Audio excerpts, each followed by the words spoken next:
Dr. Seward's Diary. 27 September. It was 2 o'clock before we found a suitable opportunity for our attempt. The funeral held at noon was all completed, and the last stragglers of the mourners had taken themselves lazily away, when, looking carefully from behind a clump of alder trees, we saw the sexton lock the gate after him.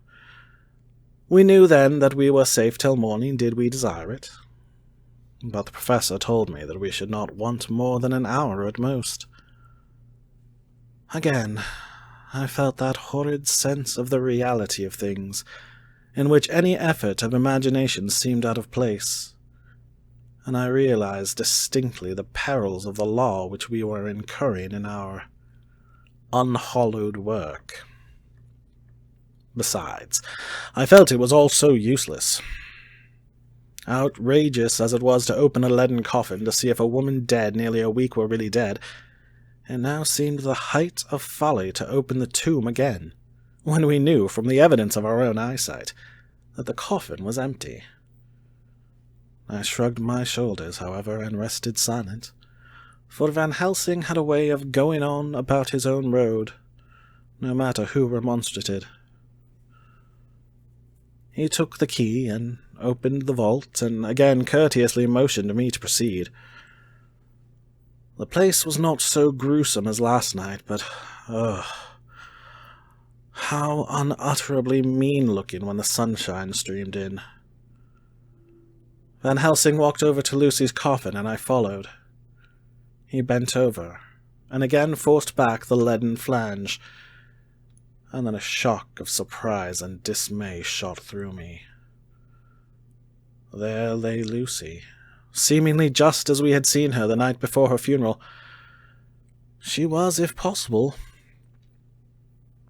more radiantly beautiful than ever, and I could not believe that she was dead. The lips were red, nay, redder than before, and on the cheeks was a delicate bloom. "Is this a juggle?" I said to him. "Are you convinced now?" said the professor in response, and as he spoke he put over his hand, and in a way that made me shudder, pulled back the dead lips and showed the white teeth. "See," he went on, "see, they are even sharper than before, with this and this," and he touched one of the canine teeth and that below it. "The little children can be bitten. Are you of belief now, friend John?"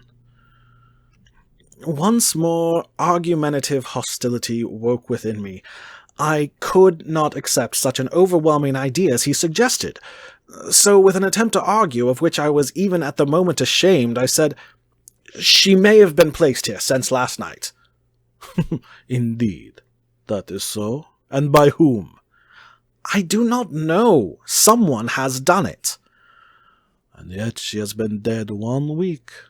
Most people in that time would not look so." I had no answer for this, so was silent. Van Helsing did not seem to notice my silence. At any rate, he showed neither chagrin nor triumph. He was looking intently at the face of the dead woman, raising the eyelids and looking at the eyes, and once more opening the lips and examining the teeth. Then he turned to me and said, "Here, there is one thing which is different from all recorded. Here is some dual life that is not as common. She was bitten by the vampire when she was in a trance, sleepwalking. Oh, you start. You do not know that, friend John, but you shall know it all later. And in trance could he best come to take more blood. In trance she died, and in trance she is undead too. So it is that she differ from all other. Usually when the undead sleep at home." As he spoke, he made a comprehensive sweep of his arm to designate what to a vampire was home. "Their fish show what they are, but this, so sweet, that was when she not undead, she go back to the nothings of the common sleep." This turned my blood cold, and it began to dawn upon me that I was accepting Van Helsing's theory. But if she were really dead, what was there of terror in the idea of killing her? He looked up at me, and evidently saw the change in my face, for he said almost joyously, "Ah, you believe now." I answered, "Do not press me too hard all at once. I am willing to accept." "How will you do this bloody work?" "I shall cut off her head, and fill her mouth with garlic, and I shall drive a stake through her body."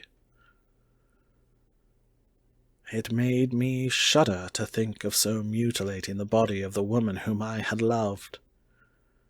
And yet the feeling was not so strong as I had expected.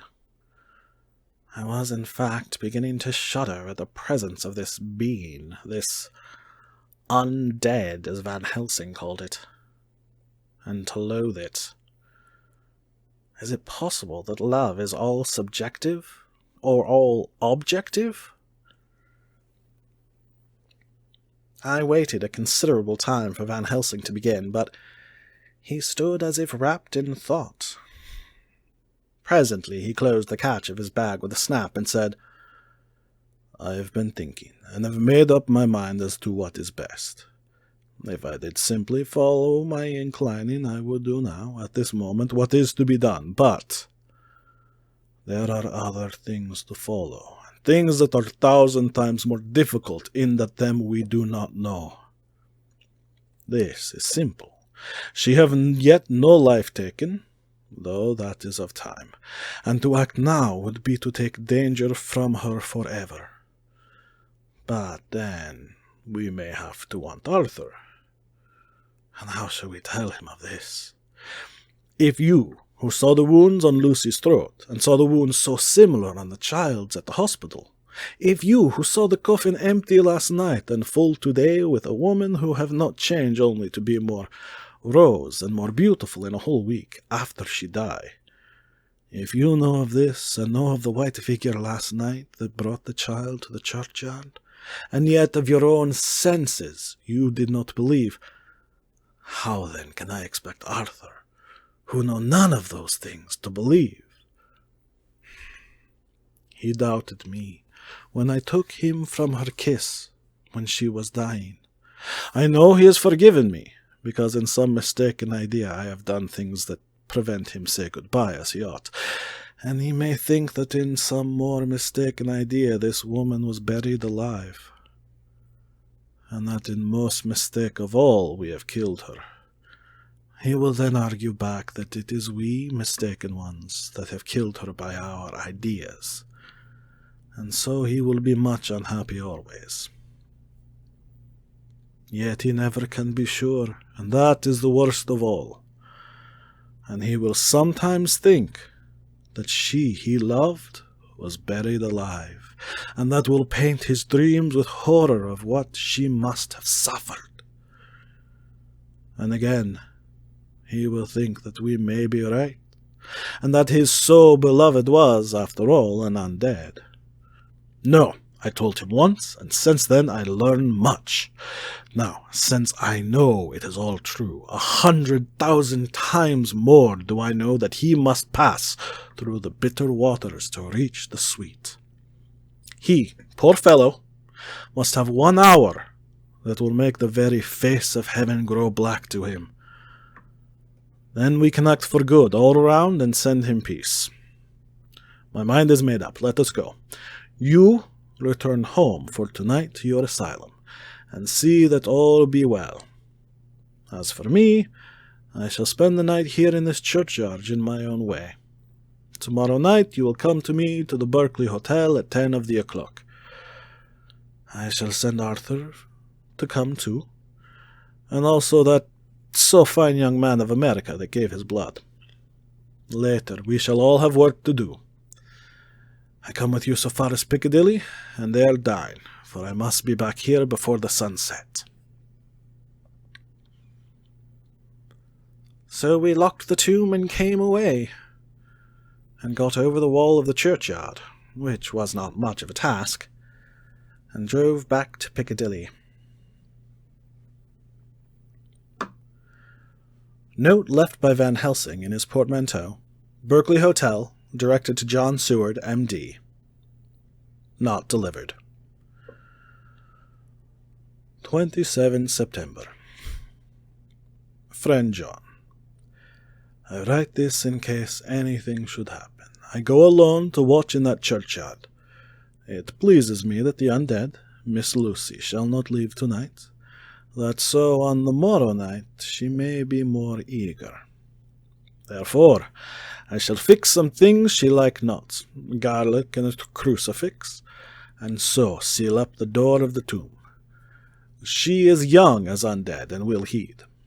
Moreover, these are only to prevent her coming out. They may not prevail on her wanting to get in, for then the undead is desperate, and must find the line of least resistance, whatsoever it may be.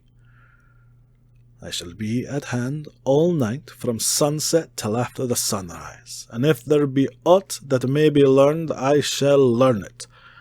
For Miss Lucy or from her, I have no fear. But that other to whom is there that she is undead, he have now the power to seek her tomb and find shelter.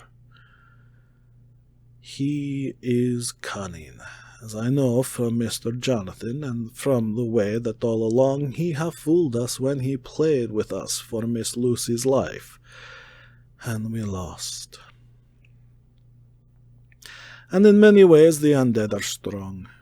He have always the strength in his hand of 20 men. Even we 4 who gave our strength to Miss Lucy, it also is all to him. Besides, he can summon his wolf, and I know not what. So, if it be that he come thither on this night, he shall find me, but none other shall, until it be too late. But it may be that he will not attempt the place. There is no reason why he should. His hunting ground is more full of game than the churchyard where the undead woman sleep, and the one old man watch. Therefore I write this in case. Take the papers that are with this, the diaries of Harker and the rest, and read them, and then find this great undead, and cut off his head, and burn his heart, or drive a stake through it, so that the world may rest from him. If it be so, farewell, Van Helsing.